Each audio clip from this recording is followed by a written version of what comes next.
नमस्कार, good evening. बहुत स्वागत है आप सबका। आप देख रहे हैं एमपीसीजी 2020। आपके साथ मैं हूं पुनीत पाठक और मैं हूं आप सभी के साथ रचना नितेश। चलिए खबरों के सिलसिले को शुरू करते हैं। मैं आपको बताऊंगा मध्य प्रदेश की खबरें और मैं आपको छत्तीसगढ़ की तमाम बड़ी खबरों से अपडेट करूंगी। और आज बुलेटिन की शुरुआत भी छत्तीसगढ़ की खबरों के साथ ही मुख्यमंत्री भूपेश बघेल, कांग्रेस प्रभारी कुमारी सैलजा और कांग्रेसी नेताओं के साथ बस्तर में आयोजित भरोसे का सम्मेलन कार्यक्रम के बाद रायपुर लौटे हैं। आपको बता दें कि हेलीपैड पर पत्रकारों से उन्होंने चर्चा भी की और चर्चा करते हुए मुख्यमंत्री भूपेश बघेल ने प्रियंका गांधी के बस्तर दौरे पर कहा कि प्रियंका पहली बार बस्तर आई। बस्तर की महिलाएं आज भी इंदिरा जी को याद करती हैं। प्रियंका उनकी पोती है। साथ ही उन्होंने ये भी कहा, छत्तीसगढ़ हो या फिर बस्तर हो, हर वर्ग हमारे साथ है। वहीं बृजमोहन अग्रवाल की टिप्पणी पर उन्होंने कहा कि बीजेपी आग बुझाने के बजाय पेट्रोल डालने का काम करती है। प्रियंका जी पहली बार छत्तीसगढ़ में दूसरी बार, लेकिन बस्तर में पहली बार गई और बस्तर के लोग जो बड़े बुजुर्ग हैं, महिलाएं हैं, वो इंदिरा जी को आज भी याद करती हैं। देखिए, जिन योजनाओं को हम लोगों ने लागू किया है तो निश्चित रूप से उसका लाभ मिले। बस्तर में या छत्तीसगढ़ में हर वर्ग का विश्वास कांग्रेस सरकार पर है और हमें सफलता मिलेगी। भारतीय जनता पार्टी लास्ट पे राजनीति कर। अब इसके बाद हमारे मंत्री विधायक भी जाएंगे। अभी प्रधानमंत्री जी विज्ञापन दिए थे छत्तीसगढ़ के जल जीवन मिशन की तारीफ किए थे 4 दिन पहले की बात। और इधर जगदलपुर में कांग्रेस के भरोसा सम्मेलन में कांग्रेस महासचिव प्रियंका गांधी पहुंची भी और उनको लेकर उत्साह भी दिखा। भाजपा ने लेकिन इस पर निशाना साधा। भाजपा प्रदेश अध्यक्ष अरुण साव ने कहा, छत्तीसगढ़ की जनता का विश्वास सरकार खो चुकी है, इसीलिए उन्हें भरोसे का सम्मेलन करना पड़ रहा है। वहीं धर्मलाल कौशिक ने कहा कि छत्तीसगढ़ में प्रियंका के आने से करोड़ों रुपए सरकार खर्च कर रही है और शासकीय मशीन का यह सबसे बड़ा दुरुपयोग है। लेकिन छत्तीसगढ़ में ना कांग्रेस को इसका लाभ होगा, ना छत्तीसगढ़ के लोगों में कोई लाभ इसका मिलने वाला है। रायपुर सांसद सुनील सोनी ने कहा कि प्रियंका को छत्तीसगढ़ की महिलाओं की खराब स्थिति को लेकर बोलना चाहिए।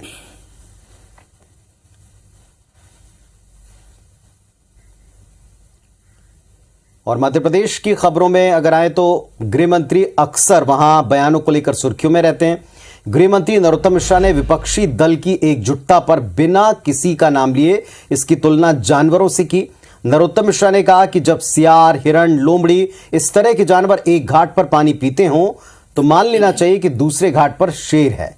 मोदी जी की सुनामी चल रही है। उन्होंने कहा कि विज्ञान का एक सिद्धांत है, जब कोई एक फ्यूज सर्किट होता है तो वो दूसरे सर्किट को भी फ्यूज कर देता है और इसलिए फूके हुए बल्बों की झालरें यहां रोशनी नहीं दे पाएंगे। ये देश समझने लगा है। ये चुनाव का समय एक साथ इन सब के आने का वक्त हो जाता है। झूठे सच्चे वायदे करते हैं और फिर चुनाव के बाद सब भूल जाते हैं।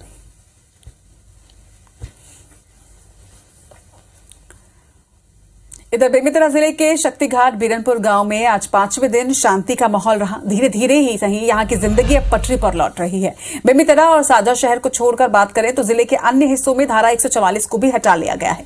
बीरनपुर में हिंदुओं के 237 घर हैं जहां पर 901 लोग रहते हैं। वहीं मुस्लिम समुदाय के 33 घर हैं जहां 370 लोग रहते हैं। वहां पर प्रशासन ने आज भी दोनों समुदाय के लोगों की एक बैठक ली और गांव में एकता और भाईचारे के साथ रहने की सलाह दी है।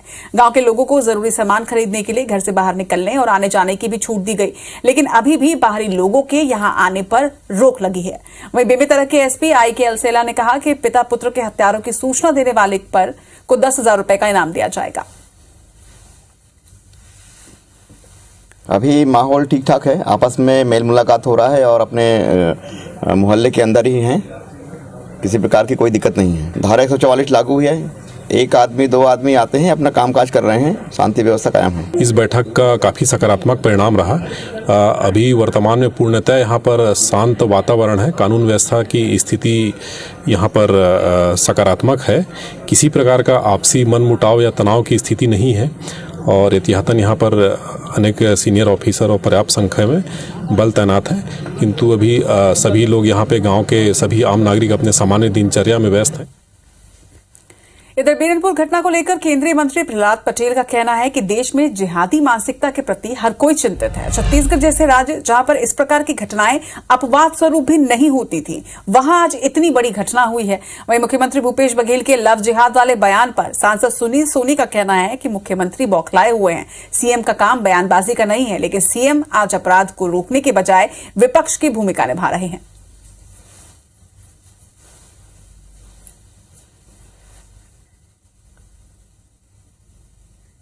जबलपुर पहुंचे केंद्रीय मंत्री नरेंद्र सिंह तोमर ने गैर बीजेपी गठबंधन को लेकर कहा कि कल दिल्ली में नीतीश कुमार, राहुल गांधी और अरविंद केजरीवाल की बैठक हुई है।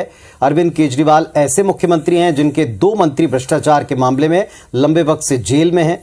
भारत सरकार प्रधानमंत्री नरेंद्र मोदी के नेतृत्व में भ्रष्टाचार को खत्म करने का काम करती है। देश में आज कानून का राज है, लेकिन जितने लोग भ्रष्टाचार की बैसाखी पर चढ़कर सियासी पारी खेल रहे हैं, उनको तकलीफ है। वो डर से एकजुट होने लगे हैं।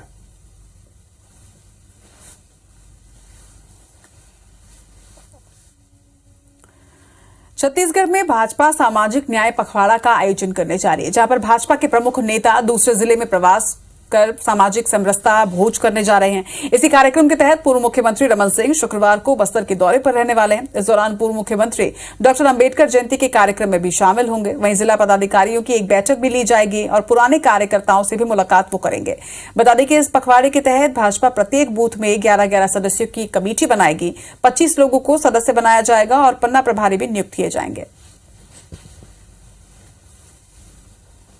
14 तारीख को अंबेडकर जयंती का ही आयोजन है और एक पूरा पखवाड़ा और सप्ताह मनाने का कार्यक्रम है। वहाँ प्रमुख कार्यकर्ताओं से भेंट मुलाकात है, समाज के प्रमुख लोगों से भेंट मुलाकात है और अंबेडकर जी के ऊपर चर्चा है।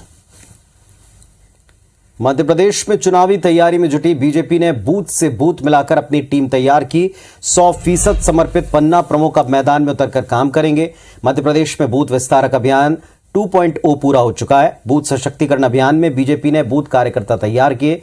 64,100 बूथों पर नियुक्ति हुई, जिनमें 63,000 से ज्यादा बूथ अध्यक्ष, 61,407 महामंत्री, 60,407 बीएलए बनाए गए, जबकि 9 लाख बूथ समिति अध्यक्ष भी बने हैं। 11 लाख से ज्यादा पन्ना प्रमुख बनाए गए। हर मतदाता और बूथ पर अब बीजेपी के कार्यकर्ता तैनात हैं।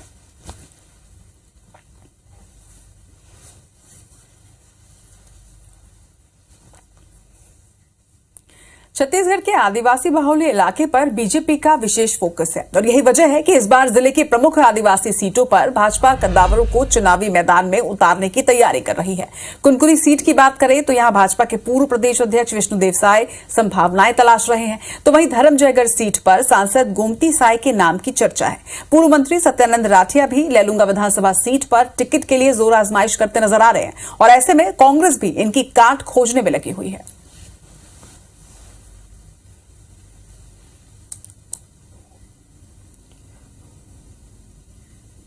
मध्य प्रदेश में बेमौसम बारिश और ओलावृष्टि से किसानों का 100 लाख टन से ज्यादा का गेहूं चमक विहीन हो चुका है। यह आंकड़ा बढ़ भी सकता है क्योंकि खरीदी केंद्र पर अभी गेहूं पहुंचना शुरू हुआ है। इसे देखते हुए राज्य सरकार ने 10% तक चमक विहीन गेहूं को समर्थन मूल्य पर ही खरीदने का ऐलान किया। हालांकि किसान संगठन और विपक्ष का आरोप है कि बारिश और ओलावृष्टि से खराब गेहूं की फसलों का अब तक ढंग से सर्वे नहीं हुआ। किसानों को तत्काल मुआवजा राशि देने की मांग भी है। मांग पूरी न होने पर आंदोलन की चेतावनी दी है।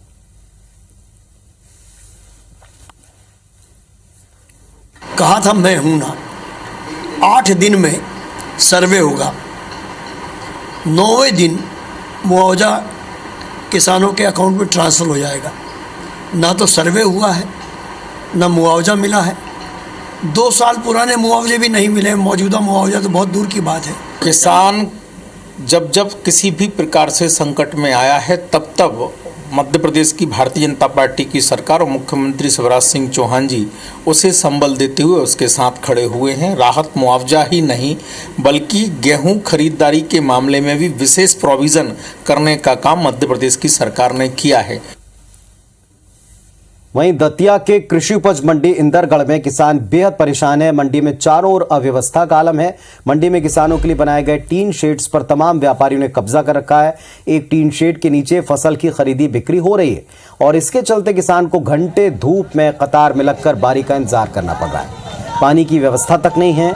मुख्यमंत्री शिवराज सिंह चौहान की मंशा के अनुरूप जो है किसानों के लिए बनाई गई 5 रुपए की थाली कैंटीन भी यहाँ बंद है।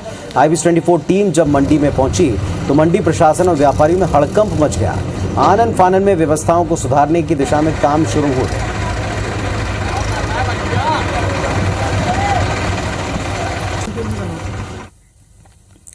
केंद्रीय राज्य मंत्री प्रहलाद पटेल ने रायपुर में छत्तीसगढ़ में चल रहे जल जीवन मिशन के कार्य ODF की समीक्षा भी की। वहीं बैठक के बाद कहा कि जल जीवन मिशन में छत्तीसगढ़ राष्ट्रीय औसत से काफी पीछे है। अब तक केवल 42.7% कार्य ही छत्तीसगढ़ में हुआ है, जबकि कई राज्यों ने 100 से 90% का टारगेट पूरा भी कर लिया है। टेंडरिंग, वर्क ऑर्डर की प्रक्रिया बार बार बदलने और निरस्तीकरण की वजह से गतिरोध पैदा हो रहे हैं और इसीलिए जो प्रगति होनी चाहिए थी वो यहाँ पर नहीं हुई है। जल जीवन मिशन में टेंडर की गड़बड़ी के आरोपों पर उनका कहना है कि इस पर राजनीति नहीं करना चाहता। कोई शिकायत आएगी तो जरूर जांच की जाएगी। वहीं जल जीवन मिशन पर केंद्रीय मंत्री के बयान पर सीएम भूपेश बघेल ने पलटवार किया और कहा कि प्रहलाद पटेल गलत कह रहे हैं। यदि लाभ नहीं मिला तो विज्ञापन क्यों दे रही है केंद्र सरकार।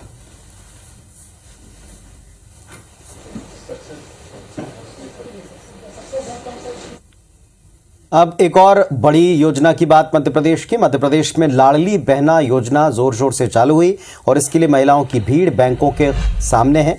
जल्दी KYC कराने के लिए लड़ाई झगड़े तक पर उतार हुए। बैंकों में न तो महिलाओं के लिए छांव से बैठने की व्यवस्था की गई, न पीने के पानी का इंतजाम है। मंडला के बमनी में महिलाएं सुबह 4 बजे से बैंक के सामने कतार में इस योजना के खातिर खड़ी हैं। KYC हो नहीं पा रहा। छोटे छोटे बच्चों को लेकर सुबह 4 बजे से लाइन में लगती हैं। जैसे तैसे नंबर आता है तो बैंक कर्मचारी गायब हो जाते हैं। बैंक कर्मचारियों की लापरवाही से काफी लोग मुश्किल में दिखते हैं।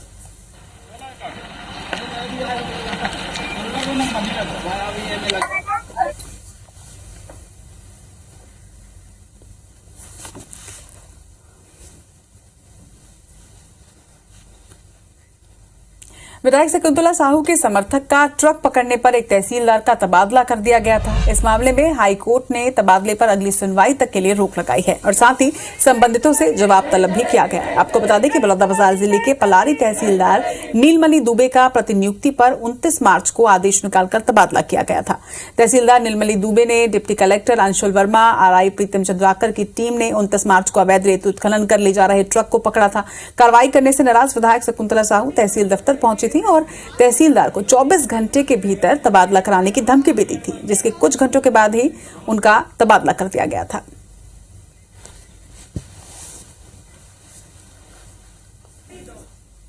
जगतगुरु श्री रामभद्राचार्य जी महाराज की ओर से हनुमान चालीसा में बताई 4 गलतियों को लेकर अब विरोध भी सामने आने लगा है। सीहोर में विश्व धर्म संसद के प्रदेश अध्यक्ष और कथावाचक पंडित अजय पुरोहित ने तर्क देकर कहा कि मूल रूप से आज जो हनुमान चालीसा पढ़ी जा रही है वही सही है।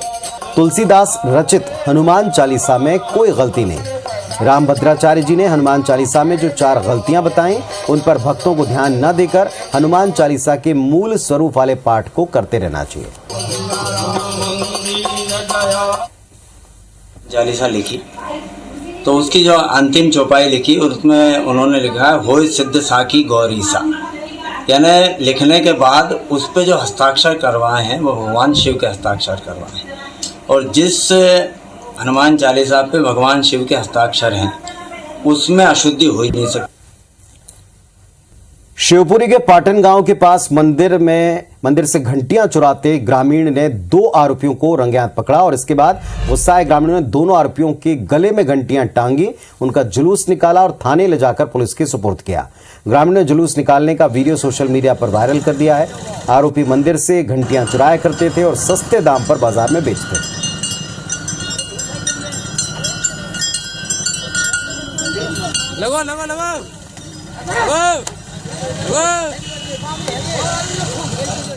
इधर देश भर में घूम घूम कर ATM कार्ड बदलकर लाखों रुपए की ठगी करने वाले 3 अंतर्राज्यीय शातिर ठगों को नोएडा से गिरफ्तार कर रायपुर लाया गया है। तीनों ही ठग नवादा, बिहार के रहने वाले बताया जा रहे हैं। इन शातिर ठगों को रायपुर के खमतराई और कबीरधाम में ठगी की 2 बड़ी घटनाओं को अंजाम देकर ये यहां से फरार हुए थे। पुलिस ने पूरे मामले का खुलासा करते हुए बताया कि ये शातिर गैंग सुनसान इलाकों में बिना गार्ड वाले एटीएम में बुजुर्गों और महिलाओं को अपना शिकार बनाया करता था। गैंग के सरगना आयुष कुमार ने बताया कि वो सभी बिहार के नाबदा के रहने वाले हैं और पिछले 8 से 10 सालों से ठगी का काम कर रहे हैं।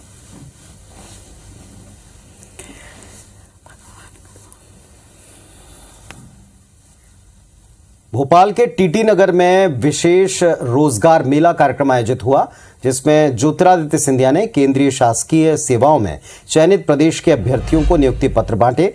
कहा कि ज्योतिरादित्य सिंधिया ने कहा, सशक्त युवा और कुशल युवा ये संकल्प हमारा है। वहीं कांग्रेस पर निशाना साधते हुए कहा कि पिछली सरकारों में सालों तक वैकेंसी नहीं होती थी, लेकिन अब आपको भटकना नहीं पड़ेगा। वहीं जबलपुर में केंद्रीय कृषि मंत्री नरेंद्र सिंह तोमर ने रेलवे समेत अन्य विभागों में नौकरी पाने वाले 239 युवाओं को नियुक्ति पत्र दिए। कहा कि रेलवे का नेटवर्क दुनिया का सबसे बड़ा नेटवर्क है। देश में सबसे ज्यादा नौकरियां अगर कोई देता है तो रेलवे है।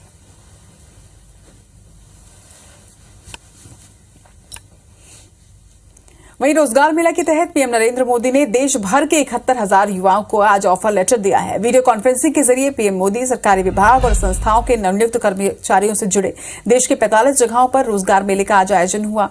एससीसीआर के बिलासपुर और रायपुर में भी यह आयोजन संपन्न किया गया। बिलासपुर में केंद्रीय राज्य मंत्री रेणुका सिंह बतौर मुख्य अतिथि के रूप में शामिल हुई। इस दौरान स्थानीय अरुण साव भी वहां पर मौजूद रहे। एससीसीआर के अंतर्गत कुल 2107 नवनियुक्त कर्मियों में से उपस्थित बिलासपुर में 254 और रायपुर में 211 नवनियुक्त कर्मियों को नियुक्ति पत्र प्रदान किया गया। 13 अप्रैल 2023 को 71,000 से भी अधिक नौजवानों को सरकारी नौकरी की नियुक्ति पत्र दी गई। आज छत्तीसगढ़ में 467 नौजवानों को नियुक्ति पत्र दी गई। चलिए इन्हीं खबरों के साथ इस बुलेटिन में फिलहाल के लिए इतना ही, लेकिन खबरों अपडेट्स के लिए आप लगातार देखते रहें IBC 24। हमें दीजिए इजाजत। नमस्कार।